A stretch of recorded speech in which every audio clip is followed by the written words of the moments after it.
ہمارے پڑوسی ملک بھارت اور پاکستان سمیت پوری دنیا میں لیجنڈ سمجھے جانے والے قوال نصرت فتح علی خان کی 90 کی دہائی کی ایک البم ان کی وفات کے 27 سال بعد ریلیز کی جا رہی ہے۔ اس گمشدہ البم کے دوبارہ ملنے کی کہانی خاصی دلچسپ اور انتہائی حیرت انگیز ہے۔ اگر سن 2021 میں ریئل ورلڈ اسٹوڈیوز کو اپنی پرانی ریکارڈنگز کو کسی دوسری جگہ منتقل کرنے کا خیال نہ آیا ہوتا تو شاید یہ البم مزید کئی سال تک اسی طرح دھول مٹی میں چھپا رہتا، لیکن اب اس خبر کے بعد دنیا بھر میں موجود نصرت فتح علی خان کے پرستار اس البم کا بے صبری سے انتظار کر رہے ہیں۔ استاد نصرت کا یہ گمشدہ البم اچانک کیسے تلاش کر لیا گیا، یہ دلچسپ کہانی سننے سے پہلے ہم سب کو دعا کرنی ہے کہ اللہ استاد نصرت کو جنت الفردوس میں اعلیٰ مقام عطا فرمائے۔ اگر آپ بھی ہم سب کے ساتھ مل کر ہونے والی اس صدقہ جاریہ دعا میں شامل ہونا چاہیں تو کمنٹ سیکشن میں آمین ضرور لکھ دیجیے گا، اور ساتھ ہی آپ نے کمنٹ سیکشن میں یہ بھی ضرور بتا دینا ہے کہ آپ کو استاد نصرت کا کون سا گانا، قوالی یا کلام سب سے زیادہ پسند ہے، تاکہ استاد نصرت کے چاہنے والوں کی کلیکشن کے بارے میں لوگوں کو زیادہ سے زیادہ پتہ چل سکے۔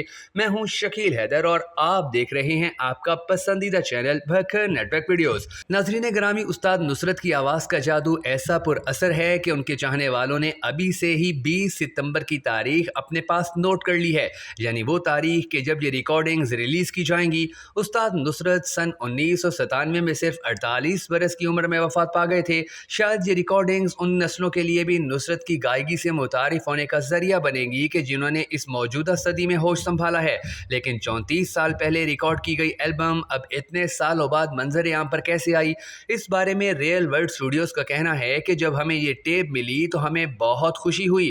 یوں تو نصرت فتح علی خان کی آواز میں گائی گئی غزل حسن جانا کی تعریف ممکن نہیں بہت پسند کی جاتی ہے، لیکن نصرت کے ساتھ گائیکی میں ان کا ساتھ دینے والے امریکی گلوکار جیف بکلی نے ان کی تعریف کچھ ان الفاظ میں کی تھی۔ انہوں نے کہا تھا کہ ان میں بدھا بھی ہے، بھوت بھی اور ایک پاگل فرشتہ بھی۔ ان کی آواز مخملی آگ جیسی ہے کہ جس کا کوئی ثانی نہیں۔ ریئل ورلڈ ریکارڈز کی جانب سے جاری پریس ریلیز کے مطابق پیٹر گیریبیل اور ریئل ورلڈ ریکارڈ سے نصرت فتح علی خان کا رشتہ سن 1985 کے وڈ میڈ فیسٹیول میں ان کی پرفارمنس کے بعد گہرا ہوا۔ یہ وہ پہلا موقع تھا کہ جب استاد نصرت نے مکمل طور پر مغربی شائقین کے سامنے پرفارم کیا تھا۔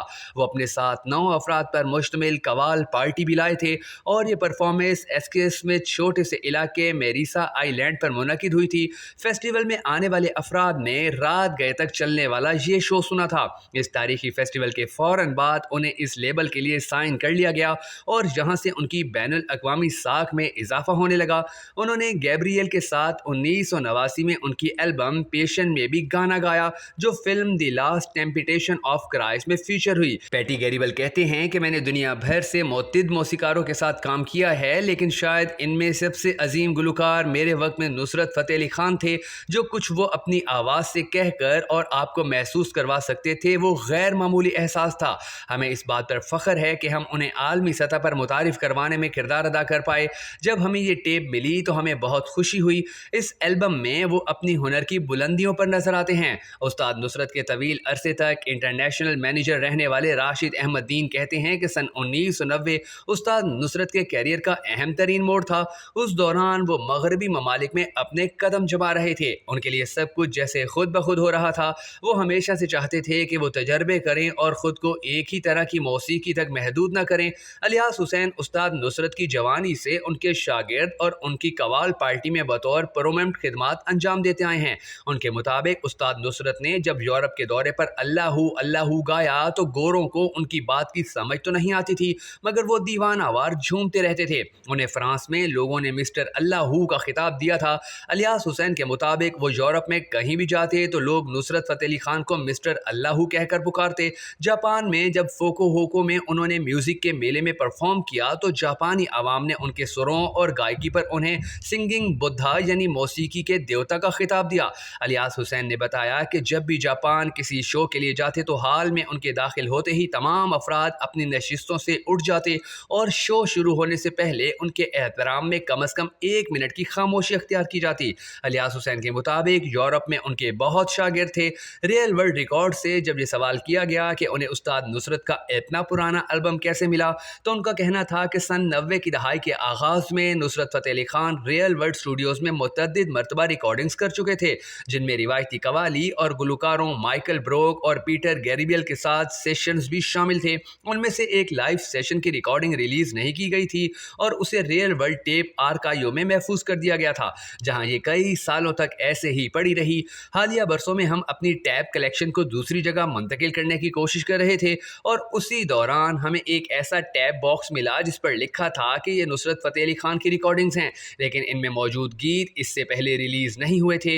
اور اب یہ دیکھ کر ہم بہت خوش ہوئے. وہ بتاتے ہیں کہ پرانی اینالاگ ٹیپ کی بحالی بہت احتیاط سے کی جانی تھی. جب اسے ایک مرتبہ ڈیجیٹل فارمیٹ میں منتقل کیا گیا اور ریئل ورلڈ کے اسٹوڈیو میں اس کا ایک مکس بنایا گیا تو تب یہ تصدیق ہو سکی کہ یہ سب سے پہلے کبھی نہیں سنی گئیں اور نہ ہی انہیں پہلے ریلیز کیا گیا.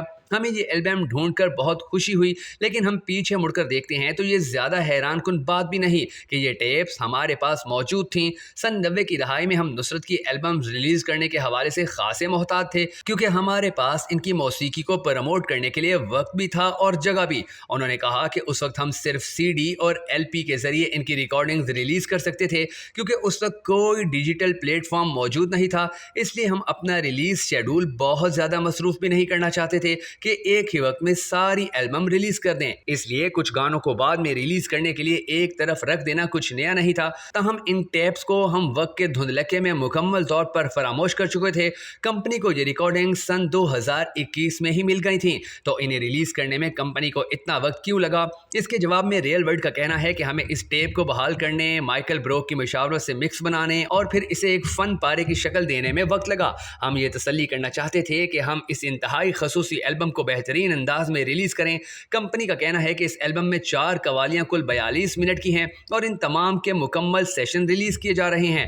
ریئل ورلڈ ریکارڈز کا کہنا ہے کہ ہم اس حوالے سے نصرت کی خاندان سے مسلسل رابطے میں ہیں اور ہم ہمیشہ سے ہی ان سے رابطے میں رہے ہیں. ریئل ورلڈ ریکارڈز کے پاس ماضی میں بھی استاد نصرت کے متعدد البمز رہی ہیں اور ہم ان کی اشاعت کے حوالے سے بھی کام کرتے رہے ہیں. اس لیے کوئی ایسا وقت نہیں رہا کہ جب ہم ان کے ساتھ رابطے میں نہ ہوں. تاہم ہمارے لیے یہ ایک بہترین لمحہ تھا کہ جب ہم نے انہیں یہ بتایا کہ ہم نے ایک بہترین ریکارڈنگ حاصل کر لی ہے. ان کا مزید کہنا تھا کہ ہمیں امید ہے کہ کسی بھی دوسری چیز سے زیادہ یہ ریکارڈنگز اور اس کی ریلیز کے حوالے سے موجود تمام توجہ عظیم گلوکار نصرت فتح علی خان کی میراث کو زندہ رکھے گی.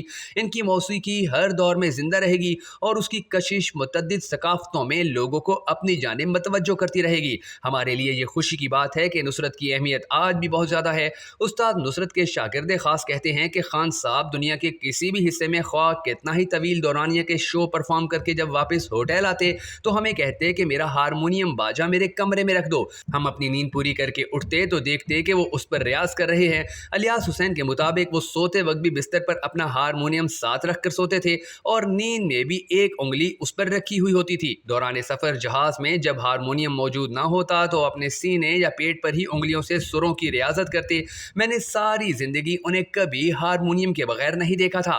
میاں اسد نصرت فتح علی خان کی موسیقی اور سروں کی سمجھ کے متعلق ایک واقعہ سناتے ہیں کہ ایک بہت بڑی نجی محفل میں جہاں وہ خود بھی موجود تھے نصرت علی خان پرفارم کر رہے تھے اور لوگ ان کی دھنوں اور قوالیوں پر دیوانہ وار جھومنے کے ساتھ ساتھ ان پر ویلوں کی صورت نوٹ نچھاور کر رہے تھے کہ اچانک انہوں نے اپنے سازندے سے اشارے سے کہا کہ ہارمونیم کے سر ٹھیک نہیں ہیں, دیکھو اس میں کیا مسئلہ ہے. جب غور کیا گیا تو اس باجے کی ہوا والی جگہ پر 1000 کا نوٹ پھنسا ہوا تھا جو سر کو دبا رہا تھا. وہ ایک درویش صفت انتہائی مخلص اور عزت دینے والے باوقار انسان تھے. میاں اسد کے مطابق نصرت فتح علی خان دوستوں کی محفل یا بیٹھک کے شوقین اور گپ شپ کرنا پسند کرتے تھے. تاہم ان کی گفتگو کا زیادہ تر عنصر موسیقی ہی ہوتا تھا. وہ بتاتے ہیں کہ نصرت ریکارڈنگ سے 2-3 گھنٹے پہلے ہی دکان یعنی رحمت گرامو فون ہاؤس آ جایا کرتے اور میرے بڑے بھائی میاں ارشد اور والد سے گپ شپ لگاتے تھے. وہ بہت ایماندار, لحاظ رکھنے والے اور نہایت حساس طبیعت کے نفیس انسان تھے. میاں اسد استاد نصرت کی انکساری, عاجزی اور تعلق کے متعلق ایک واقعہ سناتے ہوئے بتاتے ہیں کہ 90 کی دہائی میں جب نصرت شہرت کی بلندیوں پر تھے تو میرے والد اور بڑے بھائی ان سے لاہور ملنے گئے. اس وقت کوئی غیر ملکی وفد ان سے ملاقات کر رہا تھا تو ان کے عملے نے میرے والد اور بھائی کو انتظار گاہ میں بٹھا دیا اور انتظار کرتے ہوئے تقریباً 1 گھنٹہ بیت گیا. اس بات کا علم جب استاد نصرت کو ہوا تو وہ فوراً وفد سے جاری ملاقات سے اٹھ کر ننگے پیر باہر آئے اور فوراً میرے والد اور بڑے بھائی کو اندر لے گئے اور عملے کو کہا تمہیں معلوم ہے کہ یہ کون ہیں؟ نصرت فتح علی خان میں دیگر بہت سے فنکاروں کی طرح پیسے کا لالچ نہیں تھا۔ انہوں نے بتایا کہ اپنے عروج کے دور میں بھی اگر میرے والد صاحب انہیں کسی جگہ کوئی پروگرام کرنے کا کہہ دیتے تو انہوں نے پیسوں سے متعلق کبھی پوچھا نہ تقاضا کیا، بلکہ چپ کر کے پرفارم کر کے واپس آ گئے۔ الیاس حسین بھی اس بات کی تائید کرتے ہوئے بتاتے ہیں کہ جس کسی نے خلوص سے آ کر نصرت سے قوالی کی محفل یا پروگرام کی درخواست کی تو انہوں نے بنا پیسے کے یہ مطالبہ قبول کر لیا۔ جب کوئی متوسط طبقے کا مداح انہیں مدعو کرتا تو اپنے سیکٹری اور ہمیں باقاعدہ تاکید کرتے کہ پیسوں کے لیے اس کو تنگ نہ کیا جائے اور وہاں پر بھی کسی قسم کی حجت نہ کی جائے۔ الیاس حسین کہتے ہیں میرا استاد ایک درویش تھا، مجھے ان کے ساتھ رہتے بھی پتہ نہیں تھا کہ وہ کس قدر عظیم انسان ہیں۔ انہیں اگر لوگ زمین پر بھی بٹھاتے تو وہ بیٹھ جاتے تھے۔ جب 1992 کے ورلڈ کپ کے بعد عمران خان نے شوکت خانم ہسپتال بنانے کا اعلان کیا تو اس کام کے لیے پیسہ اکٹھا کرنے کے لیے انہوں نے نصرت کے ساتھ مل کر یورپ اور امریکہ میں متعدد شو کیے۔ الیاس حسین کا کہنا ہے کہ میرے استاد نے عمران خان کے اسپتال میں بہت معاملت کی اور اس کے لیے متعدد شو بالکل مفت کیے۔ عمران خان بھی نصرت کے بڑے مداحوں میں سے ایک تھے۔ ایک فوٹیج میں دیکھا جا سکتا ہے کہ وہ نصرت سے مخصوص فرمائش کر رہے ہیں اور ان کی قوالی سے مزے لے رہے ہیں۔ نصرت فتح علی خان کا اچھا اخلاق صرف مداحوں اور دیگر شخصیات تک ہی محدود نہیں تھا، بلکہ وہ اپنے سازندوں اور ہم نواؤں کے ساتھ بھی بہت اچھے انداز میں پیش آتے۔ نصرت فتح علی خان کو جب کسی قوالی کی محفل یا ریکارڈنگ کے لیے جانا ہوتا تو وہ مقررہ وقت سے 2-3 گھنٹے پہلے ہی دکان پر آ جاتے، جبکہ ان کی قوال پارٹی میں شامل ہم نوا انہیں بہت انتظار کرواتے تھے، جس پر وہ پریشان تو ہوتے مگر انہیں کبھی کچھ نہیں کہتے تھے۔ استاد صاحب صرف گھر پر ریہرسل کے دوران ہی ڈانٹتے تھے کہ اب ٹھیک طرح سے ریاض کر لو، جو غلطی ہو یہاں ہو، لوگوں کے سامنے نہ ہو، لیکن کبھی بھی کسی شو کی دوران یا ریکارڈنگ کے دوران کسی کو نہیں ڈانٹا۔ اکثر ریکارڈنگ کے بعد وہ اپنے ہم نواؤں کے ساتھ خوش گپیاں اور مذاق کرتے اور کسی ایک کو اشارہ کر کے دوسرے پر جگت لگانے یا مذاق کرنے کا کہتے۔ ان کا حصہ مزاح بہت اچھا اور با اخلاق تھا، وہ شغل کے بہت زیادہ شوقین تھے اور ہمیں ایک دوسرے کا چیزہ لینے کا کہتے اور خود مسکراتے رہتے، لیکن انہوں نے کبھی بھی کوئی غیر اخلاقی بات کو مزاح نہیں بنایا۔ دوستو، اگر آپ بھی استاد نصرت سے محبت کرتے ہیں تو ہماری اس ویڈیو کو لائک اور شیئر کر کے ان سے اپنی محبت کا ثبوت ضرور دیجیے گا۔